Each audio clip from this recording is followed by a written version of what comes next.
আমি মির্জা আব্বাস সাহেবের বক্তব্যটা দিয়ে শুরু করতে চাই। ওনার বক্তব্যটার প্রতি কার কার সমর্থন আছে?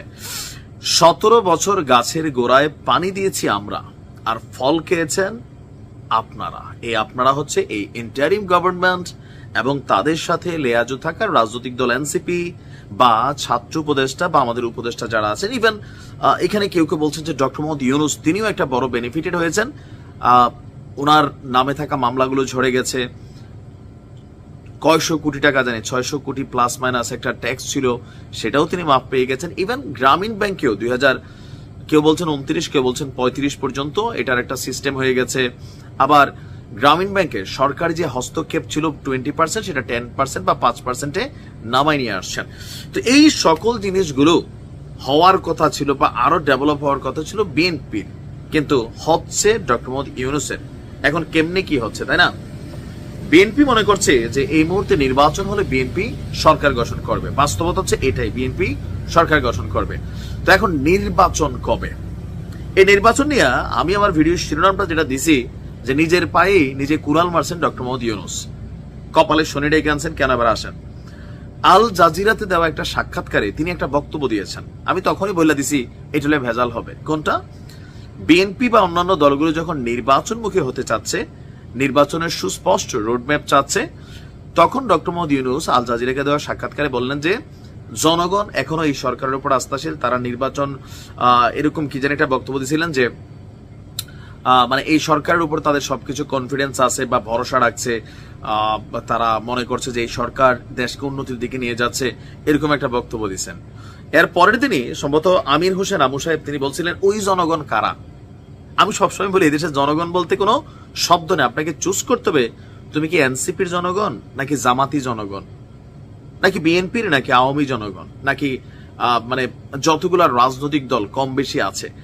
কিন্তু রাজনৈতিক দলগুলা, ইভেন আপনি যদি দেখেন ডক্টর মোহাম্মদ ইউনূসও ওই যে সামষ্টিক জনগণ, এটা তাদের ভুল শব্দ ব্যবহার। ওনার বলা দরকার ছিল আমাকে যারা ভালোবাসে সেই টাইপের জনগণ, কিন্তু এটা আমাদের কেউই বলেন। এনসিপিও কথায় কথা বলে এই দেশের ছাত্র জনতা। বাবা, কোন ছাত্র কোন জনতা? ছাত্রদের মধ্যে তো 2-4 হাজার দল আছে। বলা উচিত যে আমাদেরকে যারা সাপোর্ট করে বা আমাদের সাথে থাকলে যাদের ফায়দা হবে সেই ছাত্র, সেই জনতা।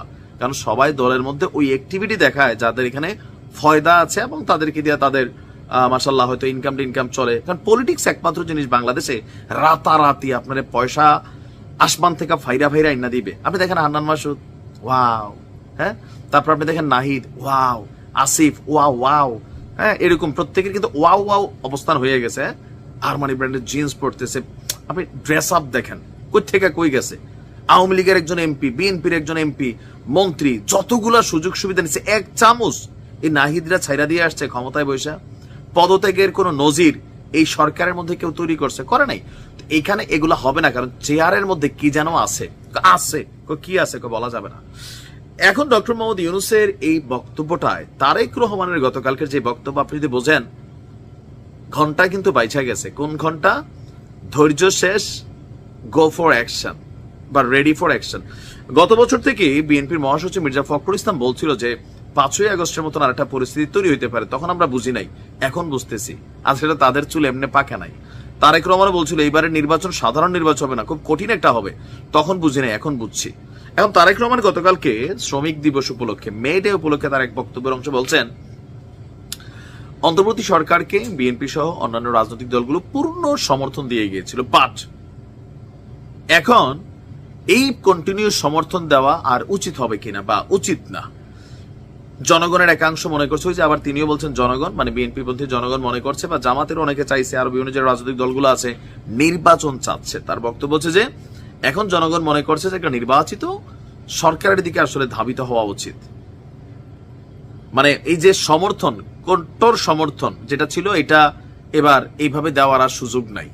তো সুযোগ নাই মানে কি? আপনি দেখেন বাংলাদেশের যে কোনো রাজনৈতিক দল ক্ষমতা গ্রহণের মানে 4 দিন পর থেকেই বিরোধী দলের ঠেলায় একটা ঝামেলায় পড়ে থাকে। কিন্তু ডক্টর মোহাম্মদ ইউনূস একমাত্র ব্যক্তি যিনি গত 8-9 মাস প্রত্যেকটা রাজনৈতিক দলের প্রত্যেকটা সদস্যদের সমর্থন পাইছেন।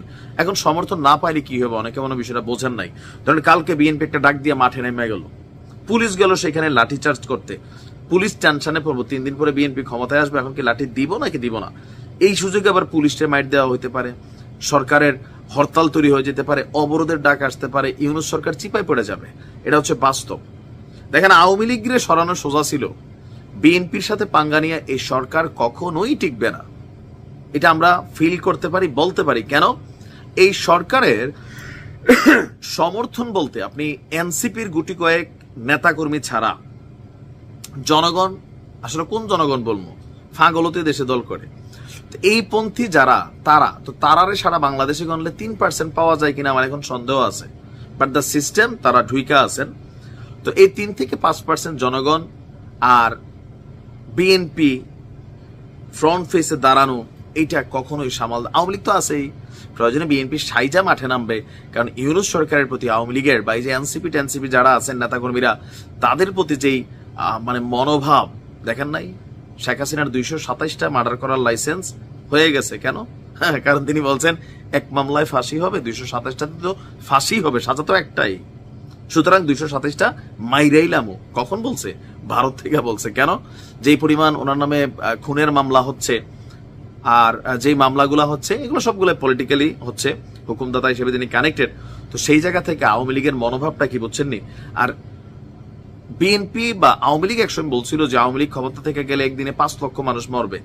ওইটা মরছে না মরছে, আওয়ামী লীগ রিটার্ন আসলে এনসিপি বা সমন্বয়ক বৈষম্য বিরুদ্ধে 3%। শেখ হাসিনা যদি 1 লাখ, আমি 227, তাহলে বাকিদের অবস্থা কি চিন্তা করেন।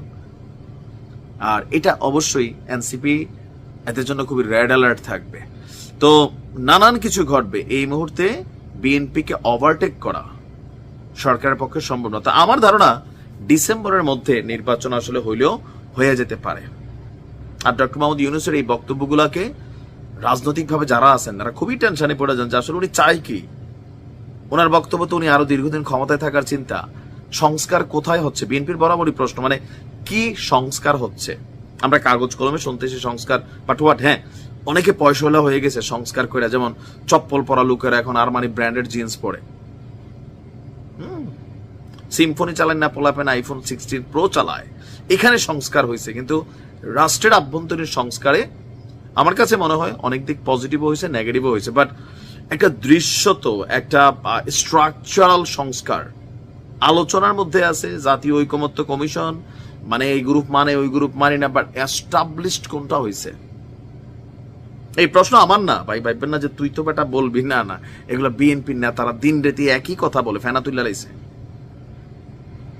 তো এর মাঝখানে আইসা ডক্টর মোহাম্মদ ইউনূস যখন আল জাজিরাকে সাক্ষাৎকারটা দিচ্ছেন, স্বাভাবিক গাছে আর মাছে লেগে গেছে। দেখা যাক এটার ইফেক্ট কি হয়, আসলে সময় বলে দিবে। ভালো থাকুন, আসসালামু আলাইকুম।